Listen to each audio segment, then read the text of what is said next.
দর্শক আসসালামু আলাইকুম।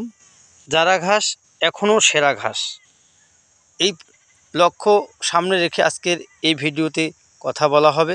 জারা ঘাস বাংলাদেশের সেরা ঘাস।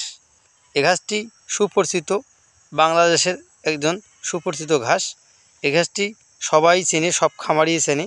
এটা মুখে মুখে চলে গেছে যে জারা ঘাস। দর্শক আপনারা দেখতে পাচ্ছেন যে এটা জারা ঘাসের জমি। প্রথমবার আমি রোপণ করছি। রোপণের প্রথম রোপণেই মার্শাল্লাহ ভালো ফলন হয়েছে। এটা আমি উঁচু জমিতে নির্বাচন করে এই ঘাসটি চাষ করছি। দর্শক দেখতে পাচ্ছেন যে 2 গিটের কাটিং রোপণ করে কীরকম ফলন পাওয়া যায়। দর্শক দেখতে পাচ্ছেন যে একটা চারার মধ্যে 2টা গিট থাকে, তার মধ্যে কতগুলো ঘাস হয়েছে। দর্শক দেখতে পাচ্ছেন এই যে কীরকম ফলন। এভাবে যদি আপনার গোড়ার মধ্যে মাটি দেন আরও খুব ভালো ফলন পাওয়া যায়। দর্শক চারা ঘাসের যত গোড়ায় মাটি দিবেন তত ফলন ভালো হবে।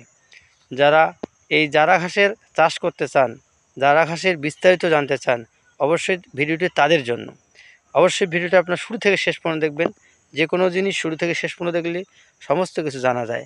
আরও যদি বিস্তারিত জানতে চান দর্শক, অবশ্যই আমাকে স্ক্রিনে দেওয়া নাম্বারে কল করবেন।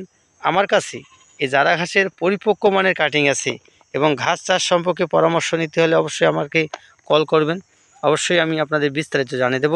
দর্শক যারা এই ভিডিওটি দেখবেন শুরু থেকে শেষ পর্যন্ত দেখবেন। যে জমিটি দেখতে পাচ্ছেন এই জমিটি হচ্ছে জারা ঘাসের জমি। মার্শাল্লাহ ভালো ফলন হয়েছে। আমি গোড়ায় গোড়ায় মাটি দিয়েছি যাতে করে আরও ফলন ভালো হয়।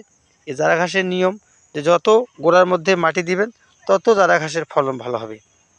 এটাই তার প্রমাণ। দেখতে পাচ্ছেন এই যে আমি মাটি দিয়েছি গোড়ার মধ্যে, কীরকম শাখা প্রশাখা বাইর হচ্ছে। আরও দর্শক দেখতে পাচ্ছেন কীরকম শাখা প্রশাখা। যারা এই জারা ঘাসের কাটিং নিতে চান স্ক্রিনে দেওয়া নাম্বারে আমার কল করবেন। আর ভিডিওটি ভালো লাগলে লাইক কমেন্ট শেয়ার করবেন। চ্যানেলটি সাবস্ক্রাইব করে পাশেই থাকবে। ধন্যবাদ।